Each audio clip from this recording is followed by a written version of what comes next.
శ్రీమాత్రే నమః. Jhansi trending shorts ఛానల్కు స్వాగతం. మీరు గనక మన ఛానల్ని మొదటిసారి చూస్తున్నట్లయితే ప్లీజ్ సబ్స్క్రైబ్ చేసుకోండి. మరిన్ని డివోషనల్ స్టోరీస్ కోసం మన ఛానల్ని అందరికీ షేర్ చేయడం మర్చిపోవద్దు. ఈ వీడియో కనుక మీకు నచ్చినట్లయితే ప్లీజ్ ఒక లైక్ అయితే ఇవ్వండి.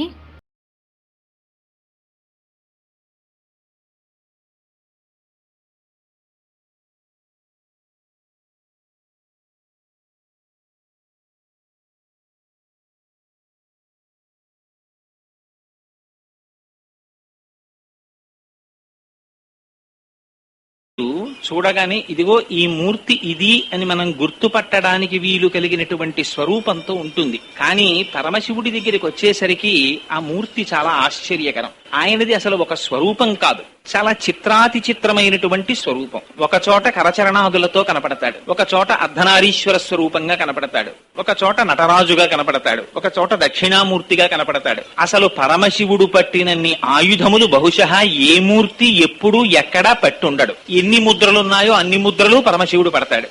ఎన్ని ఆభరణాలు, ఎన్ని రకాలైనటువంటి ఆయుధాలు, ఒక్కొక్క స్వరూపంలో రకరకాలైన ఆయుధాలు పట్టుకుంటాడు. అన్నింటికన్నా చిత్రాతి చిత్రమైనటువంటి విషయం ఏమిటంటే ఆయన రూపమున్నవాడా రూపము లేనివాడా చెప్పడం కూడా కష్టం. అరూప రూపి అన్నారు చంద్రశేఖర పరమాచార్యుల వారు. రూపం లేదు అందామంటే లింగస్వరూపం కనపడుతోంది, కంటికి ఒక రూపం కనపడుతోంది కదా, అందుచేత అది లింగస్వరూపం. ఆ లింగస్వరూపం అందామా అంటే అది మూర్తి అనడానికి దానికి కరచరణాదులు లేవు. కాళ్ళున్నాయా, చేతులున్నాయా? లేవు. మరి ఏమిటా లింగస్వరూపం ఏమిటి? పునః లింగస్వరూపం ఉన్నవాడే సాకారంగా కనపడితే పార్వతీ పరమేశ్వరులుగా తల్లిదండ్రులుగా కరచరణాదులతో కనపడతాడు. నాకు బ్రహ్మశ్రీ రామలింగం గారు ఒకసారి క్యాసెట్ ఇచ్చారు. ఆ క్యాసెట్ ఇంటికి వెళ్లి వేసుకుంటే అందులో ఒక చిత్రమైన మాట ఉంది. శివ, ఎక్కడైనా చూడరాని దాన్ని చూస్తే అబ్బో ఏమిటి ఇలాంటిది కళ్ళపడిందని శివ శివ అంటాం. అసలు నీ రూపం చూస్తే ఎన్ని మాటలు శివ శివ అనాలి, ఎవరిని పిలవాలి అని ఉంది ఆ పాటలో. ఎందుచేతంటే బాహ్య స్వరూపం చూస్తే నిజమే.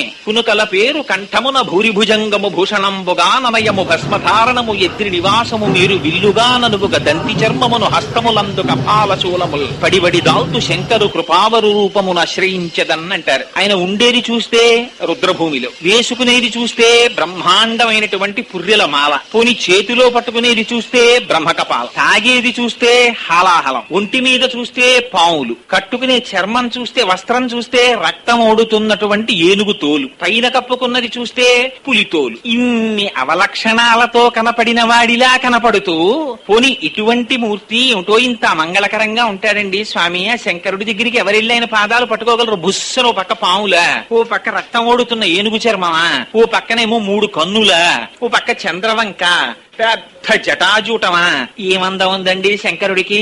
అదే మా స్వామి శ్రీ మహావిష్ణువో మేఘశ్యామం పీతకౌసేయ వాసం శ్రీవత్సాంకం కౌస్తుభోద్భాసితాంగం పుణ్యోపేతం పుండరీకాయతాక్షం విష్ణుం వందే సర్వలోకైకనాథం. అంత అందగాడు కదా. ఏమిటండి శివుడు ఎందుకు ఇలా ఉంటాడు అనుకుందామంటే చిత్రం ఏమిటో తెలుసా అండి?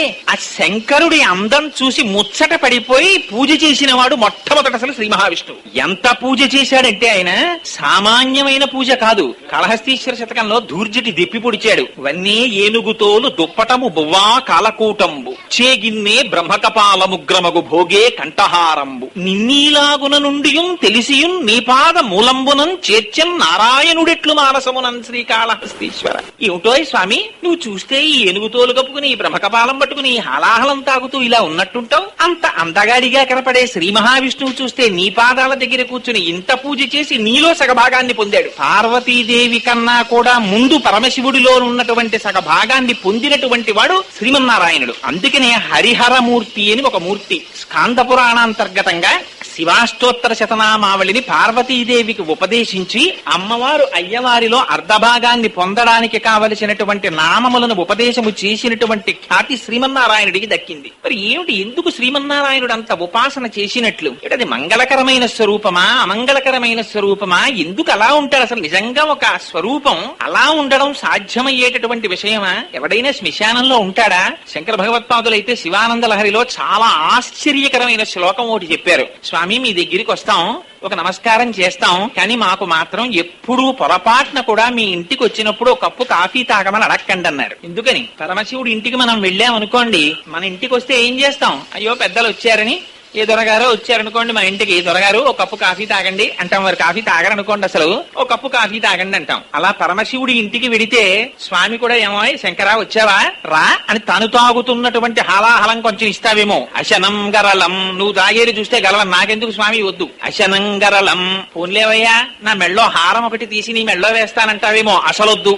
ఫణీకలాపో, మెళ్ళో చూస్తే పాములు వేసుకుని ఉంటావు. అశనంగరలం ఫణీకలాపో వసనం చర్మచ, పోన్లేవయ్యా నీకు బట్టల చేత పెడతానంటావేమో, ఓ ఏనుగు చర్మం ఓ పులి చర్మం ఇస్తావు నాకు, అసలొద్దు. వాహనం మహోక్ష, పోన్లేవయ్యా నీకో వాహనం ఇస్తానంటావేమో, ఎప్పటి నుంచి ఎక్కి తిరుగుతున్నావా ఎద్దు, అది అసలొద్దు నాకు. దానికి ఇప్పుడు స్పేర్స్ దొరుకుతాయో దొరకో కూడా అనుమానం, అందుకని అసలొద్దు. వాహనం మహోక్ష మమ దాస్యసి కిం కిమస్తి శంభో తవ పాజాంబుజ భక్తిమేవ దేహి, నాకేమీ వద్దు కానీ శంకరా నీ పాదముల యందు చెక్కు చెదరని భక్తిని ప్రసాదించు అని అడిగారు. ఏం నిజంగా శంకరుడంత కానివాడైతే ఆయన దగ్గర పుచ్చుకోవలసింది లేకపోతే, ఆయన అంత అమంగళ స్వరూపి అయితే శంకర భగవత్పాదులు పరమశివుని యొక్క పాదముల యందు భక్తి ఎందుకు అడిగారు? అది పరమశివుని యొక్క స్వరూపం అంటే. అది పైకి దొరికేది కాదు. పైకి చూస్తే ఒకలా ఉంటుంది, లోపల చూస్తే ఒకలా ఉంటుంది. అంత చిత్రమైనటువంటి శివస్వరూపం. ఆ శివస్వరూపంలో అన్నిటికన్నా చాలా గొప్ప విశేషం, ఎవ్వరికీ లేనటువంటి పేరు ఒక్క శంకరుడికి మాత్రమే ఉన్నది, మహాదేవుడు. ఆయనకి మాత్రమే మహాదేవుడని పేరు, ఒక్క శ్రీ మహావిష్ణువుకు మాత్రమే పురుషోత్తముడని పేరు. మహాదేవుడన్న పేరు పరమశివుడికి రావడానికి కారణాన్ని వేదం శృతిమాత చెప్పింది. ఇందుచేత తమీశ్వరాణం పరమం మహేశ్వరం తం దేవతానాం పరమంచ దైవతం అంది. స్వామి నువ్వు ఈశ్వరులకు ఈశ్వరుడు, నియామకులకు నియామకుడవు. ఇందుచేత ఈ సమస్త బ్రహ్మాండములనన్నింటినీ కూడా తుట్టతుదర తనలోనికి లయం చేసుకుంటాడు శంకరుడు. చేసుకున్నటువంటిది కేవలం సృష్టి స్థితి లయ అనుగ్రహ తిరోధానము అనుగ్రహము అనే ఇది చేస్తాడు. అందుకే అమ్మవారికి పంచకృత్య పరాయణ అని పేరు. తిరోధానం అంటే ఈ సమస్త బ్రహ్మాండములను తనలోకి లయం చేసుకున్న తరువాత వాటిని అలా కాపాడడాన్ని తిరోధానం అంటారు. తిరిగి వాటిని తనలోంచి బయటికి వెలువరిస్తాడు. ఆ ప్రక్రియకి అనుగ్రహం అని పేరు. ఇవన్నీ చేసేటటువంటిది పరమశివుడు మాత్రమే చేస్తాడు. అందుకే ఆయనే సృష్టికర్త, ఆయనే స్థితికర్త, ఆయనే లయకర్త. పైకి కనపడడానికి ఆయన లయకారకుడిగా చెప్పబడతాడు, కానీ సమస్తము ఆయనలోంచి వస్తుంది, ఆయనలోకి వెళ్ళిపోతుంది, ఆయన చేత నిలబెట్టబడుతుంది. ఆయనే బ్రహ్మ, ఆయనే విష్ణువు, ఆయనే సదాశివుడు. అందుకే పోతన గారు అంటారు, మూడు మూర్తులకు మూడు కాలములకు మూడు లోకములకు మూలమొగచు భేదమగుచు తుది కభేదమయ్యొప్పారు బ్రహ్మమనగ నీవే పాలనయన. స్వామి నీకు మూడో కన్నుంది, ఎవ్వరికీ లేదు. ఈ మాట పోతన గారు ఎంత జాగ్రత్తగా వాడారో చూడండి. ఇతరమైనటువంటి ఏ దేవతలు కూడా మూడవ కన్ను ఉండదు, ఒక్క శంకరుడికి మాత్రమే మూడో కన్ను ఉంటుంది. ఏమా మూడో కన్ను ఉండడానికి కారణం ఏమిటి అంటే, ఆయన సూర్యుడు చంద్రుడు అగ్నిహోత్రం అనేటటువంటి మూడింటిని నేత్రములుగా కలిగి ఉంటాడు. ఈ మూడింటి చేతనే సమస్త లోకములు పోషింపబడతాయి. పేరాల భరత శర్మ గారు మహానుభావుడు శారదానంద లహరి రాస్తూ ఎంత అందమైన మాట వాడారంటే, అమ్మా నువ్వు నీ రెండు స్తన్యముల చేత ఈ జగత్తునంతటిని పోషించాలి, కానీ నీకున్న ఇద్దరు పిల్లలున్నారే వాళ్ళిద్దరూ పాలన్నీ తాగేస్తున్నారమ్మా. ఒక్కడు ఇంగుముఖంబునను మరొక్కడు ఆరుముగాలతోడ నీ యొక్కున పాలు త్రావ జగమంతయు బిడ్డలు కన్న తల్లి ఏ దిక్కున పోషించదవో అని. అమ్మా ఏనుగు ముఖంతో ఒకడు విఘ్నేశ్వరుడు, ఆరు ముఖాలతో ఒకడు సుబ్రహ్మణ్యుడు, ఇద్దరు చిరోస్తన్యం మటుకు తాగేస్తున్నారు. ఇంకా మమ్మల్ని అందరినీ నువ్వేం సామాన్యమైన తల్లివా నువ్వు? అమ్మల గన్నయమ్మ ముగురమ్మల మూలపుటమ్మ చాలా పెద్దమ్మ సురారులమ్మ కడుపారడి బుచ్చినయమ్మ తన్ను లోనమ్మిన వేల్పుటమ్మల మనంబున ఉండెడి అమ్మ దుర్గ మాయమ్మ. ఆ అమ్మ నువ్వు ఎప్పుడు పోషిస్తావమ్మా ఈ లోకాలన్నింటినీ అంటే, అమ్మవారందిట ఒక్కడు ఏనుగు ముఖంబునను మరొక్కడు ఆరుముగాలతోడ తన జక్కున పాలు త్రావా జగమంతయు బిడ్డలు కన్న తల్లి నీడెక్కడ నుండి చేపెదకో ఇనబింబము చంద్రబింబము తక్కక నీ యురంబునను తల్పకయున్న అహర్నిశల్సతి అంటారు. సూర్యబింబాన్ని చంద్రబింబాన్ని రెండు స్తన్యములుగా చేసుకుంది అమ్మవారు. ఆ సూర్య చంద్రుల చేత ఈ సమస్త లోకములను పోషిస్తోందిట తల్లి. పరమశివుడు కూడా శివ శివ, వాళ్ళిద్దరికీ భేదం ఉండదు. రుద్ర రుద్రాణి, శంభు శాంభవి, వాళ్ళిద్దరి పేర్లు కూడా అంతగా కలిసిపోయి ఉంటాయి. వాగర్ధ వివసంపృక్తం వాగర్ధ ప్రతిపత్తయే జగత పితరవ్ వందే పార్వతీ పరమేశ్వరవు అంటాడు కాళిదాసు. వాళ్ళిద్దరూ వాక్కు అర్థము, సూర్యుడు కాంతి, రత్నము ప్రభ, పువ్వు తావి, ఇవన్నీ విడదీయరాని విధంగా ఒకదానితో ఒకటి కలిసి ఎలా ఉంటాయో పార్వతీ పరమేశ్వర స్వరూపం కూడా అంతగా కలిసి ఉంటుంది. అందుచేత ఆయన ఆ 3 నేత్రములు ఉండడం అంటే ఆ 3 నేత్రముల చేత సమస్త జగత్తుని పోషిస్తాడు. లలాటమునందుండేటటువంటి పరమశివుని యొక్క నేత్రాన్ని విచ్చి చూస్తే ఈ జగత్తు కనపడదు. అది జ్ఞాననేత్రం. ఆ జ్ఞాననేత్రం చేత చూసినప్పుడు బాహ్య నేత్రం చేత కనపడేటటువంటి జగత్, జగత్ అంటే జాయతే గచ్చతే ఇది జగత్, వచ్చి వెళ్ళిపోయేటటువంటిది ఏదుందో దాన్ని జగత్ అంటారు. అందుకే పరమశివుడికి మాత్రమే 3 కన్నులుంటాయి కాబట్టి ఆయన్ని ఒక మాటతో పిలుస్తారు. షడ్రిపు షడూర్మి షడ్వికారహర సన్ముఖ షణ్ముఖ జనక సాంబ సదాశివ సాంబ సదాశివ అని ఆ స్వామిని భజన చేస్తారు. ఎందుకని? షడ్రిపు షడూర్మి షడ్వికారహర, ఈ 3ంటిని ఆయన తీసేస్తాట. ఏమిటా 3?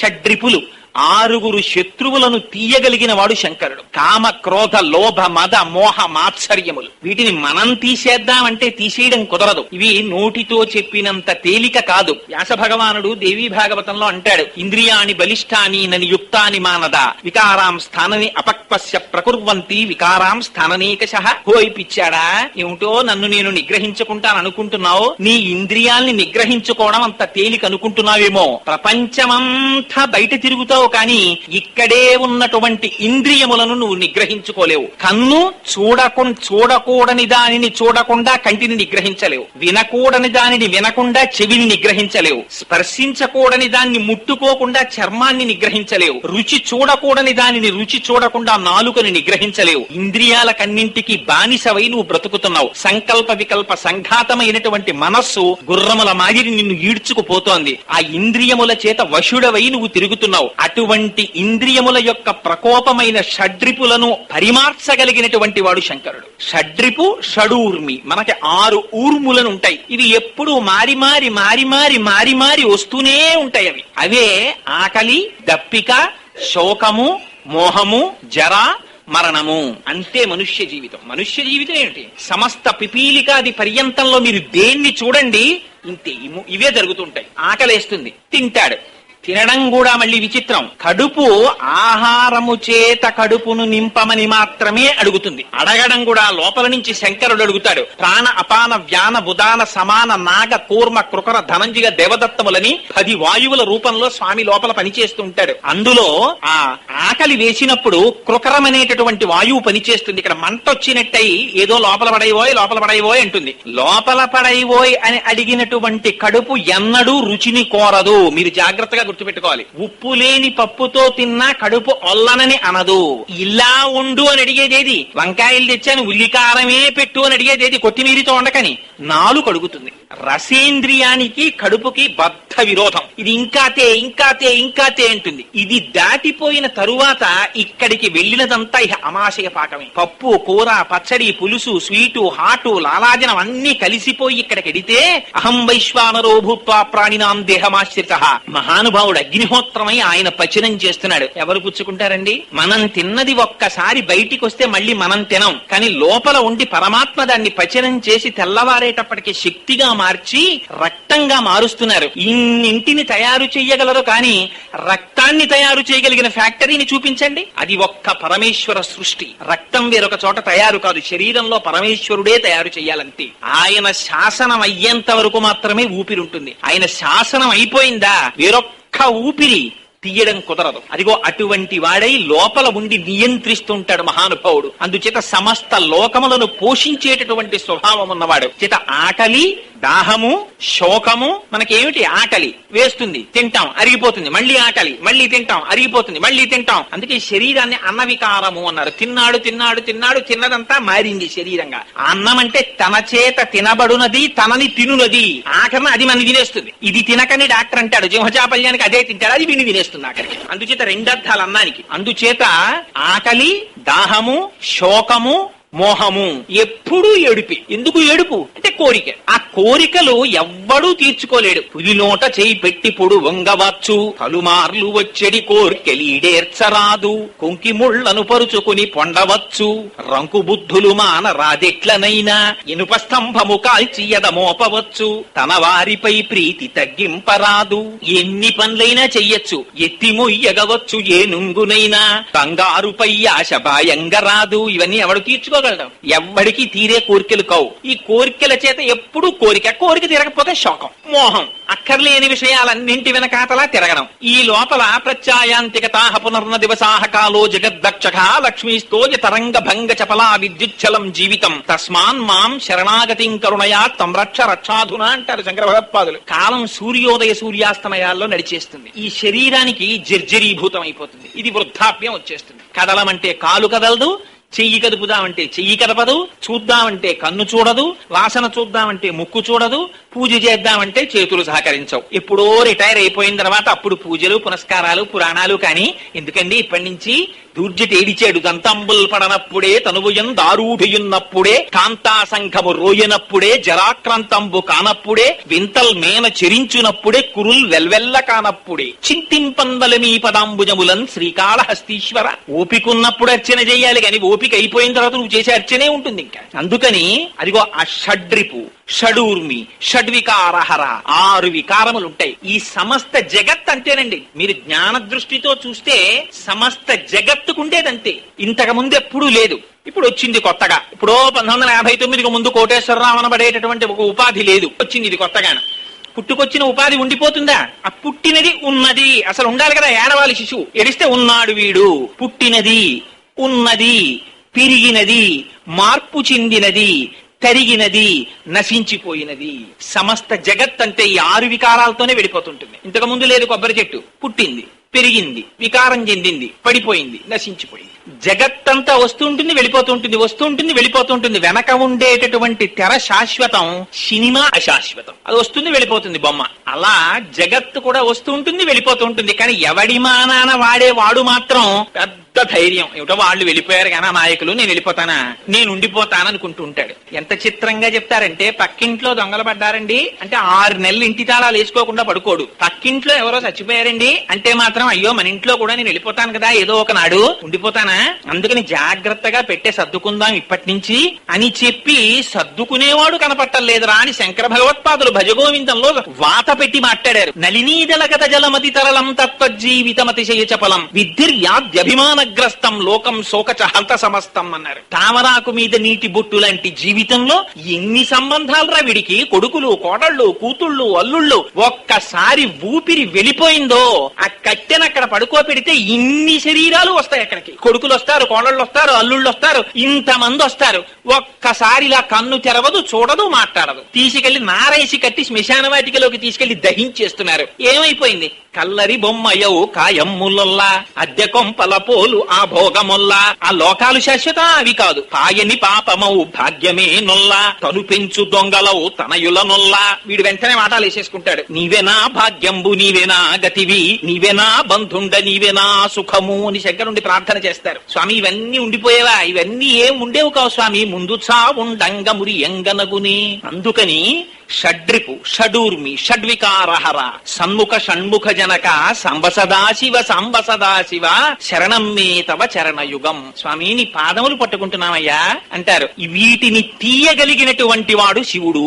అందుకే పరమశివుడు ఇతరమైనటువంటి రాక్షస సంహారం చేయడు. శివుడు చేసేటటువంటి ప్రధానమైనటువంటి విజయాలు 2. ఒకటి కాముణ్ణి దహిస్తాడు. యమధర్మరాజు యొక్క వక్షస్థలమున తంతాడైన. సంసార సర్పదష్టానాం జంతునాం అవివేకినాం చంద్రశేఖర పాదాబ్జ స్మరణం పరమం పరమౌషధం అని మార్కండేయుడు స్తోత్రం చేస్తాడు. ఎక్కడెక్కడ ఆ సాంబ సదాశివుని యొక్క అనుగ్రహం కలుగుతుందో అక్కడక్కడ కాముడు పని చెయ్యడు. ఎక్కడెక్కడ కాముడు పని చెయ్యడో మన్మధుని యొక్క బాణములు పడలేదంటే గుర్తు పుట్టుక లేదు. యమధర్మరాజు యొక్క పాశము పడలేదంటే గుర్తు మరణము లేదు. పరమశివుని యొక్క పాదములు పట్టుకుంటే మళ్లీ తల్లిదండ్రుల మీద మన్మథ బాణములు పడి తాను పుట్టవలసిన అవసరం ఉండదు. మళ్లీ వేరొక్కసారి ఆ యమధర్మరాజు యొక్క పాశములు మెడలో వేసి లాగవలసిన అవసరము ఉండదు. పునరపి జననం పునరపి మరణం పునరపి జననీ జఠరే చయనం ఇహ సంసారే బహుదుస్తారే కృపయాపారే పహిమురారే అంటారు భజగోవిందంలో. ఇంతమంది ఎందరైరో తండ్రులెందరో తన వారులెందరో సుతులు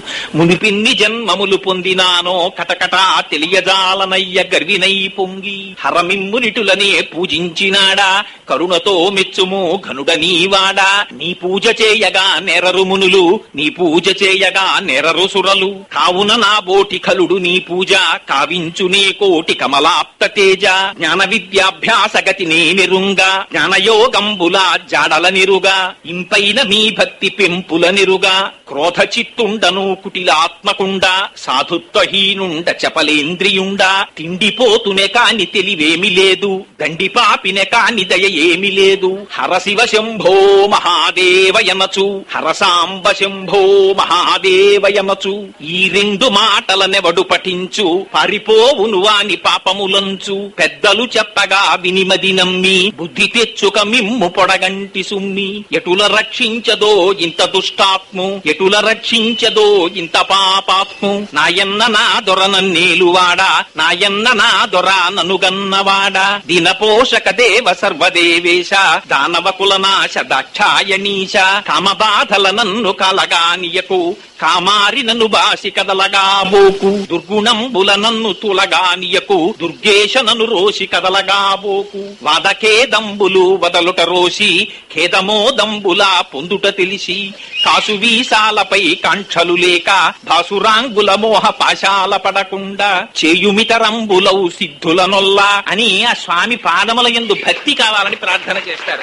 ఇది ఏమిటి శంకరుడంటే ఆయన షడ్రూపి షడూర్మి షడ్వికారహర సన్ముఖ షణ్ముఖ జనక. అందుకని త్రినేత్రుడైనటువంటి సాంబ సదాశివుడైనటువంటి శంకరుడు ఆ మూడవ నేత్రం ఆయనకి అసహ్యకరంగా ఉండదు. శంకరుడు లాంటి అందం ప్రపంచంలో ఎక్కడా ఉండదు. ఇంకా పోత పోసినటువంటి సౌందర్య రాశి శంకరుడంటే. శాంతం పద్మాసనస్థం శశిధరమకుటం పంచవక్త్రం త్రినేత్రం శూలం వజ్రంచ ఖడ్గం పరసు మొహయదం దక్ష భాగే వహంతం ప్రళయహుతవహం అంబికావామ భాగే నానాలంకారయుక్తం స్ఫటికమణి నిభం పార్వతీశం నమామి అంటారు స్వామి. అంతటి అందగాడైన శంకర భగవత్పాదులు అంటారు శివానంద లహరిలో త్రైవేద్యం హృద్యం త్రిపురహరమాద్యం త్రినయనం జటాభారోధారో చలదురగహారం మృగధరం మహాదేవో దేవో మయి సదయ భావం పశుపతిం చిదాలంబం సాంబం శివమతి విడంబం హృది భజే అంటారు. ఆయన త్రైవేద్యం హృద్యం త్రిపురహరమాద్యం త్రినయనం అన్ని మూడు మీద ఉన్నవాడు. త్రిగుణం త్రిగుణాకారం త్రినేత్రం చిత్రయాయుధం త్రిజన్మ పాప సంహారం ఏకబిల్వం శివార్పణం. అంతటి వాడు కనుక త్రినేత్రధారి కనుక మహానుభావుడు తలుచుకున్నంత మాత్రం చేత జ్ఞానం ఇయ్యగలిగిన వాడు సమస్త సంపదలు ఇయ్యగలిగిన వాడు. శంకరుడి కన్నా ఐశ్వర్యం ప్రపంచంలో ఎక్కడుంటుందండి. తాను దాచుకున్నవాడు ఐశ్వర్యవంతుడు కాడు. చాగే నైకే అమృతత్వ మానసు ఒకరికి పెట్టినవాడు ఐశ్వర్యవంతుడు. అందుకే శంకరుడికి తాను దాచుకున్నది ఉండదు. శంకరుడు ఒకరికి పెట్టినది మాత్రమే ఉంటుంది. అందుకే తానెప్పుడు నిరాడంబరుడై ఉంటాడు. ఆయన ధ్యానమూర్తి అయి ఉంటాడు. ఆయన శ్మశానవాసి పరమశివుడు శ్మశానంలో ఉంటాడు. శ్మశాన దేవత అందుకని ఆరాధనీయుడు కాదని అమాయకులైనటువంటి వాళ్ళు అంటూ ఉంటారు. శంకరుడు శ్మశానవాసి అయితే శ్మశానము కాని ప్రదేశాన్ని నాకు ఒకటి చూపించండి. ఇప్పుడు నేను మాట్లాడుతుంటే ఈ మైక్ లోంచి వచ్చేటటువంటి ధ్వని చేత అనేక సూక్ష్మజీవులు చచ్చిపోతున్నాయి. నేను ఇప్పుడు ఇక్కడ నడిచి వేదిక మీద కూర్చున్నప్పుడు కొన్ని సూక్ష్మజీవులు చచ్చిపోయాయి. మీరు కూర్చుంటే మరణించాయి, గాలి వీస్తే మరణించాయి, మీరు తింటే మరణించాయి, మీ లోపల పచనం అవుతుంటే మరణిస్తున్నాయి. ప్రతి చోట శంకరుడు తాండవిస్తూనే ఉన్నాడు. అందుకే శంకరుడు నటరాజమూర్తి అయి ఉంటాడు. ఆయన లేని చోటు ఉండదు. ఆయన సర్వవ్యాపి అనంతుడై ఉంటాడు. అందుకే ఆయనకి ఇంకొక పేరు లేదు. శివ అని పిలిచారు ఆయన్ని. శివ అంటే సర్వమంగళ స్వరూపమైనటువంటి వాడు. శివ అంటే శం ప్లస్ ఈ ప్లస్ వా శివ. శం అంటే నిరతిశయమైనటువంటి సుఖమును ఆనందమును ఇయ్యగలిగినటువంటి వాడు. ఈ సాధకుడైన పురుషుడు. వా అమృత శక్తి. ఎవరు సాధకుడైన పురుషుడున్నాడో వాడికి అమృతత్వము వంటి ఆనందమును ఇయ్యగలిగినటువంటి పరమాత్మ స్వరూపుడు ఎవరున్నాడో వాడు పరమశివుడు. ఆయన ఎటువంటి వాడు. మీరు ఆయనకి ఏమిస్తారు? మీరు ఆయనకి ఏమి ఇవ్వక్కర్లేదు. శివానంద లహరిలో శంకరాచార్యులు వారు అంటారు పరమశివుడు పరమశివుడికి నువ్వివ్వడం ఏమిట్రా? ఆయనకి నువ్వివ్వగలిగింది ఏం లేదు శంకరుడి దగ్గర. కరస్తే హేమాద్రౌ గిరిశ వికటస్తే ధనపతౌ గృహస్థే స్వర్భూజా నరసురభి చింతామణిగణే శిరస్తే ఫాలాంశౌ చరణ యుగళస్తే అఖిల శుభౌ కమర్థం దాస్యేహం భవతు భవదర్థం మమ మనః అంటారు. శంకరుడికి మనమేమివ్వగలం? ఆయనకి కరస్తే హేమాద్రౌ, శంకరుడికి ఒక చేతిలో బంగారు కొండ ఉంది. స్వామి నీ చేతిలో బంగారు కొండ ఉంది కానీ ఏ రాత్రో రూపాయి కావలసి వస్తే ఇది పట్టుకెళ్లి మారువాడి దగ్గర అప్పెట్టి తెచ్చుకోలేవుగా, అందుకని నా దగ్గర డబ్బు రెడీగా ఉంది స్వామి ఇస్తానంటావేమో. గిరీశ వికటస్తే ధనపతౌ, నవ నిధులకు అధిపతి అయిన కుబేరుడు శంకరుడి పాదముల దగ్గర కూర్చుని ఉన్నాడు. ఆయనకి ఎప్పుడన్నా అవసరం వస్తుందేమో అని. ఆయనకు వస్తుందా? కరస్తే హేమాద్రౌ గిరీశ వికటస్తే ధనపతౌ గృహస్థే స్వర్భూజా మరసురభి చింతామణిగణి.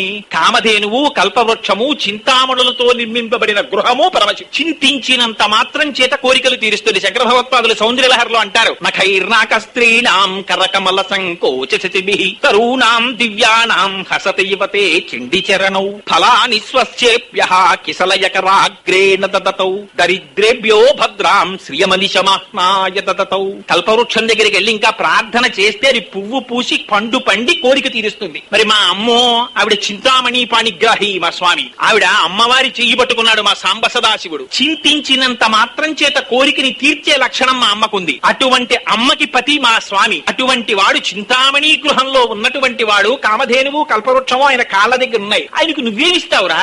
గృహస్థే స్వర్భూజా మరసురభి చింతామణిగణి శిరస్తే ఫలాంశౌ చరణయుగళస్తే అఖిల శుభౌ. స్వామి నీకు అన్నీ ఉన్నాయి కానీ మృత్యుంజయుడవు కావుగా, అందుకని నీకు నేను ఔషధం ఇస్తానంటావేమో. ఆయన శిరస్తే ఫలాంశౌ, ఆయన తల మీద చంద్రరేఖ ఉంది. చంద్రరేఖని తల మీద కలిగి ఉన్నాడు అంటే ఆయన కాలాతీతుడు అని గుర్తు. చంద్రోద్భాసిత శేఖరే స్మరహరే గంగాధరే శంకరే సర్పైర్భూషిత కంఠకర్ణ వివరే నేత్రోత్థ వైశ్వానరే దంతిత్వకృత సుందరాంబరధరే త్రైలోక్య సారే హరే మోక్షార్థం కురు చిత్త వృత్తి మమలాం అంతైస్తు కింకర్మభిః అని శంకరులు స్తోత్రం చేస్తారు. అమలం కమలోద్భవగీత గుణం సమదం సమదా సురనాచకరం రమణీయ రుచిం కమనీయతనం నమః సాంబ శివం తత పాపహరం శివం శంకరం బంధురం సుందరేశం నటేశం గణేశం గిరీశం మహేశం దినేశేందు నేత్రం సుగాత్రం మృణానీపతిం శ్రీ గిరీశం హృదాభావయామి భృంగీచ్ఛానటనోత్కట కరిమదగ్రాహీ స్ఫురన్ మాధవ లాదో నాదయితో మహాసిత వపు పంచేషు బాణాధృత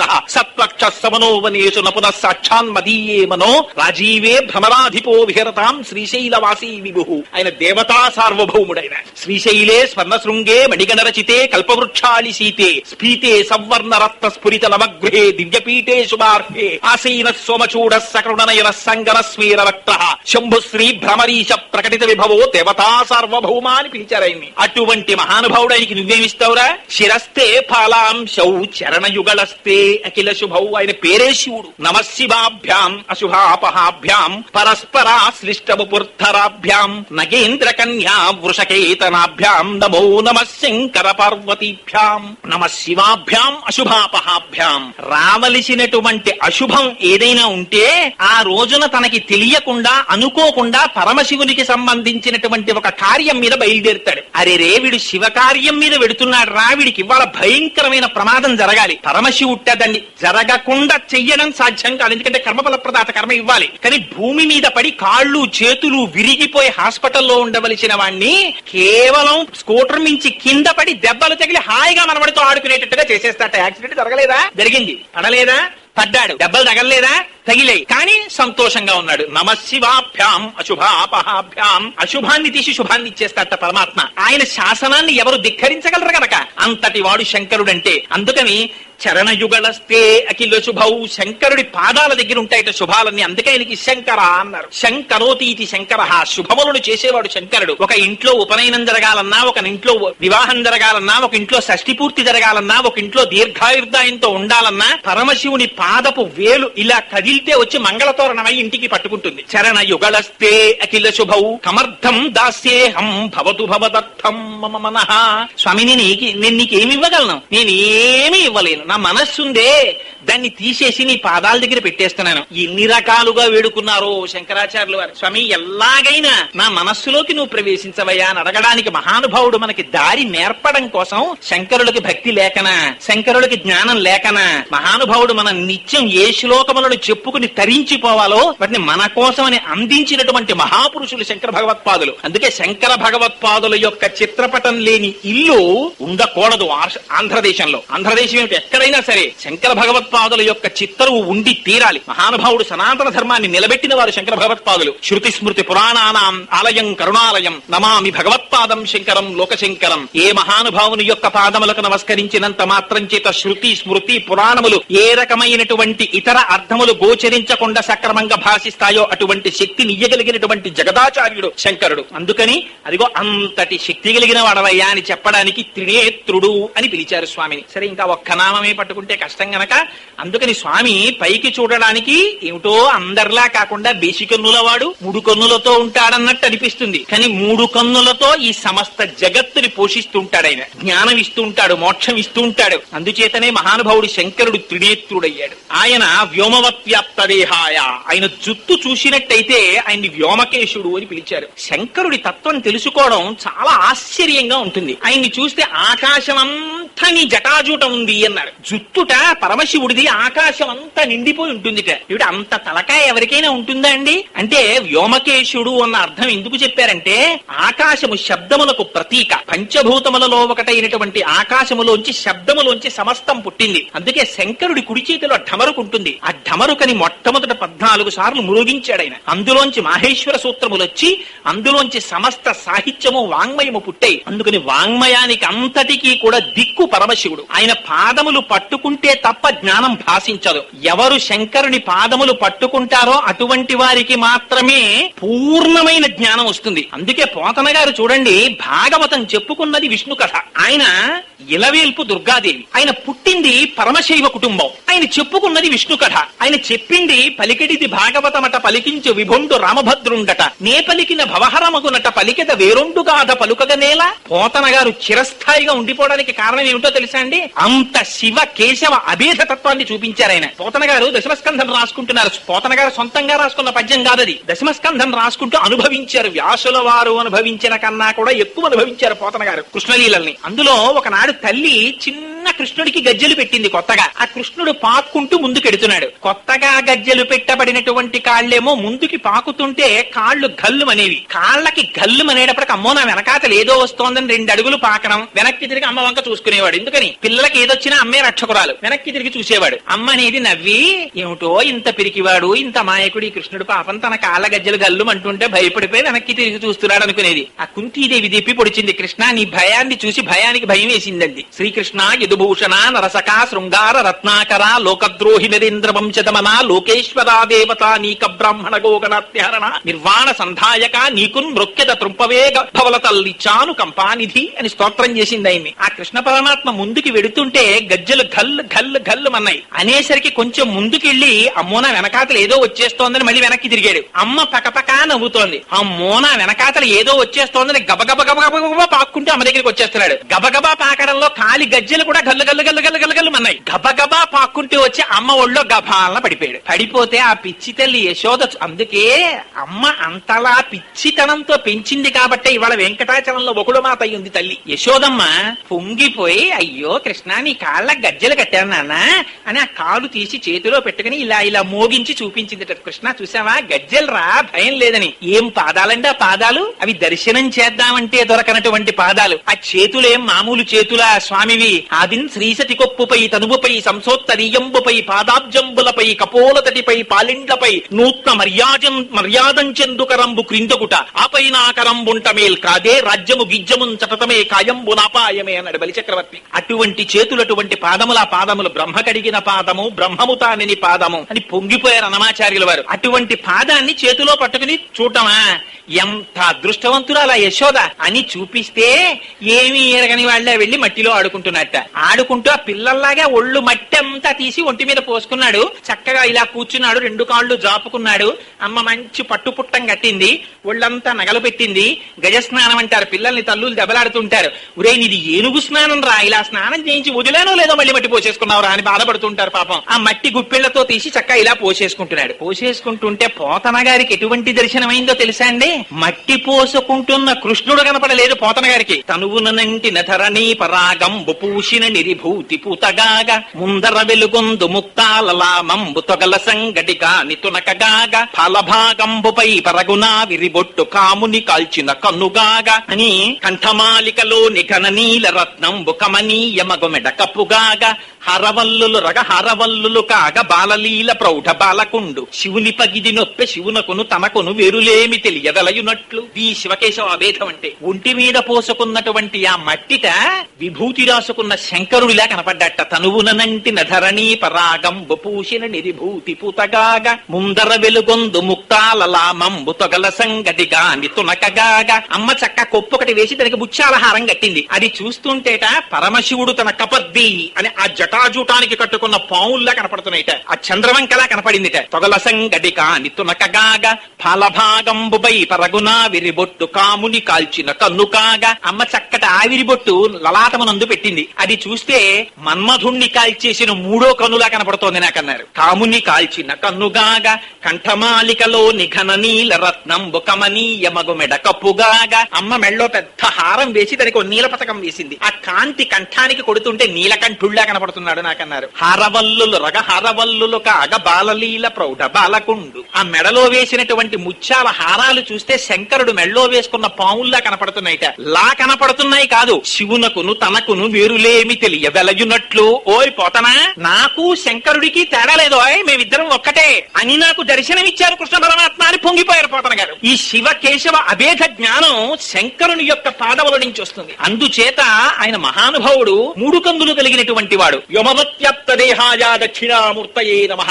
అనంతమై ఆకాశమంతా నిండి నిబిడీకృతమైనటువంటి జటాజూటమును కలిగినటువంటి వాడు. కపర్ది అని పిలుస్తారు ఆయన్ని. నిన్నటి రోజున చెప్పానే, రంగత్తుంగ తరంగ సంఘములతో రంజిల్లు ఘోషంబుతో బంగారంబగు పొంగుతో నురగతో పువ్వాట తుంపర్లతో భంగుల్ సల్పుచు జంఘలించుత నభోభాగము నుండి జారం గంగమ్మను దల్చితే శరమునన్ రంజిల్లుతున్ శంకర. అంత పెద్ద జటాజూటంలో ఆ గంగని పట్టినటువంటి మహానుభావుడైన. తాం వీరనాణ్యం పశ్యామి శూలినః అన్నారు బ్రహ్మగారు. పరమశివుడు తప్ప ఎవడు పట్టగలడు రా గంగని, ఆయన ఒక్కడు పట్టగలడు, ఆయన్ని ప్రార్థన చేయమన్నారు భగీరథుడిని. అందుచేత అదిగో అది కపర్ది అంటే. ఇంతటి వాడు ఎంత తేలిగ్గా లొంగిపోతాడో తెలుసా అండి? అనంతమై తన జటాజుటము చేత సమస్త ఆకాశమును నిండి నిబిడీకృతమైనటువంటి మహానుభావుడు ఎవరికి అందుతాడు? పోతన గారు అంటారు దశమస్కంధంలో, అష్టమస్కంధంలో చెప్తారు. శివుడంటే ఎవరనుకుంటున్నావురా? శివుడంటే నీ కంటితో చూసేవాడు అనుకుంటున్నావా? నీ జ్ఞానంతో తెలుసుకుందాం అనుకుంటున్నావా? అగ్ని ముఖంబు పరాపరాత్మకమాత్మ కాలంబు గతి రత్నగర్భ పదము శ్వశనంబు నీ యూర్పు రసన జలేషుండు దిశలు కర్ణంబులు దివము నాభి సూర్యుండు కన్నులు శుక్లంబు శలిలంబు జఠరంబు జలధులు చెదలు శిరము సర్వౌషధులు రోమచయము శల్యంబులద్రులు మానసమృతకరుండు ఛందములు ధాతువులు ధర్మసమితి హృదయము ఆస్య పంచకము పరిషదాహ్వయంబు అయిన నీరూపు సదసత్వమై శివాఖ్యయై స్వయం జ్యోతి అయ్యొప్పు అజ్జమగుచు అన్నారు. అటువంటి శంకరుణ్ణి తెలుసుకోగలిగినటువంటి వాడెవరు? అంతటి పరమశివుడు ఎంతగా లొంగిపోతాడో తెలుసా అండి? పాశుపతాస్త్రం కోసమని అర్జునుడు వెళ్లి తపస్సు చేశాడు. తపస్సు చేస్తే తండ్రికి ముచ్చటేస్తుంది చూసారా? నాన్నగారండి, బ్రహ్మాండమైన మల్లయోధుడైనటువంటి తండ్రి దగ్గరికి ఏ 6వ క్లాసో చదువుకుంటున్న పిల్లాడొచ్చి, నాన్నగారండి నేను కూడా స్కూల్లో ఎక్సర్సైజ్ చేస్తున్నానన్నాడు అనుకోండి. తండ్రి గారు స్నానానికి ఎడుతూ పెడుతూ, రారా చూద్దాం మన ఇద్దరం ఎంత నేర్చుకున్నావో చూస్తానంటే ఆ పిల్లవాడు తండ్రితో కుస్తీ పట్టాలన్న సంతోషంతో ఎగిరి తండ్రి గారిని ఒక్క దెబ్బ కొట్టి గట్టిగా కౌగిలించుకుని ఏడి చేస్తూ ఎల్లైనా సరే తండ్రిని ఓడించేయాలని కింద పడిపోయి మీద పడిపోయింది గుద్దేస్తే ఆ తండ్రి ఎంత సంతోషపడిపోతాడో, తన బలాన్ని చూపించి నొక్కేస్తాడా? వాడు చేస్తున్న ప్రక్రియను చూసి మురిసిపోతాడు. అలా అసలు పాశుపతాస్త్రం ఇస్తే ఎలా ప్రయోగిస్తాడో చూద్దామని తాను కూడా ఏమీ తెలియనటువంటి వాళ్ళ ఒక అడవి పందిని సంహరించడానికి వచ్చిన కిరాతుళ్ళ వచ్చాడు. వస్తే ఆ బాణాలు తీసేశాడు, గాంధీవం తీసేశాడు, అన్ని తీసేశాడు. ఏం చేస్తాడో చూద్దాం అనుకున్నాడు. పిల్లాడు తండ్రి మీద కోపంతో తిరగబడిపోయినట్టు కోదండంబుల నిట్టులుండరు జటాకోటీరముల్ కుక్షి వక్షోదేశంబుల నంసభాగముల సక్రోధంబునం వేయుచున్ రోదోంతంబుల నట్టహాసముల నార్పుల్ పిక్కటిల్లంగా బాహాదర్పంబున మల్ల సంగరము సేయంజొచ్చిరి రుద్రాజ్యులు అంటారు కిరాతార్జునీయంలో. ఆ లేచి కోపం వచ్చి కోదండం తీసి పరమశివుని యొక్క శిరస్సు మీద ఒక్క ప్రహారం చేశాడు. దెబ్బతిన్నాడు మహానుభావుడు. పొంగిపోయాట. ఓర్ని ఎంత పరాక్రమం చూపించావురా అని ఒక్కసారి తన స్వరూపాన్ని మంగళప్రదంగా దర్శనమిచ్చాడు. పొంగిపోయాడు అర్జునుడు. ఎంత సులభుడో చూడండి. స్తోత్రం చేశాడు. స్వామి ఎంత అదృష్టమయ్యా, నిన్న నేను జటాజూటం మీద ప్రహారం చేసిన వాణ్ణి. శ్రీకంఠలోకేశ లోకోద్భవస్థాన సంహార హారీ మురారి ప్రియాచంద్రధారీ మహేంద్రాది బృందారకానంద సందోహ సంధాయి పుణ్యస్వరూప విరూపాక్ష దక్షాధ్వరధ్వంసకాదేవ నీదైన తత్వంబు భావించి బుద్ధి ప్రధానంబు కర్మంబు విజ్ఞాన మధ్యాత్మయోగంబు సర్వక్రియాకారణం వంచు నానా ప్రకారంబులన్ బుద్ధిమంతుల్ విచారించుచో నిన్ను భావింతురీశాన సర్వేశ్వర సర్వసర్వజ్ఞ సర్వాత్మక నిర్వికార ప్రభావా భవానీపతి నీవు లోకత్రయీవర్తనంబుల్ మహావాయు ఖాతాగ్ని సోమర్కతోయంబులంజేసి సంసార చక్రి క్రియాయంత్రవాహుండవై వైతాది దేవాది దేవా మహాదేవా నిత్యంబు అత్యంత యోగ స్థితి నిర్మల జ్ఞాన దీప ప్రభాజ్వాల విధ్వస్త నిస్సార సంసార మాయాంధకారుల్ జిత క్రోధ రాగాది దోషుల్ యతీంద్రుల్ యతాత్ముల్ భవత్పాద పంకేరు హజ్జాన ఢిండీర ధారానుభూతిన్ సదా తృప్తులైరవ్యయ భవ్యసేవ్య భవ భార్గ భర్గ భట్టారకాగత్స కృత్సాది నానా మునిస్తోత్ర దత్తావధానాల లాటేక్షణోగ్రాగ్ని భస్మీకృతానంగ భస్మాను లిప్తాంగ గంగాధర నీ ప్రసాదంబులన్ సర్వ గీర్వాణ గంధర్వులున్ సిద్ధ సాధ్యోరగేంద్ర మహేంద్రాదులైరీశ్వర విశ్వకర్త సురాభ్యర్జిత నా అభ్యర్థితంబుల్ ప్రసాదింపు కారుణ్యమూర్తి త్రిలోకైకనాథ మహాదేవ దేవ నమస్తే నమస్తే నమస్తే నమః అని పాదాల మీద పడిపోయాడు.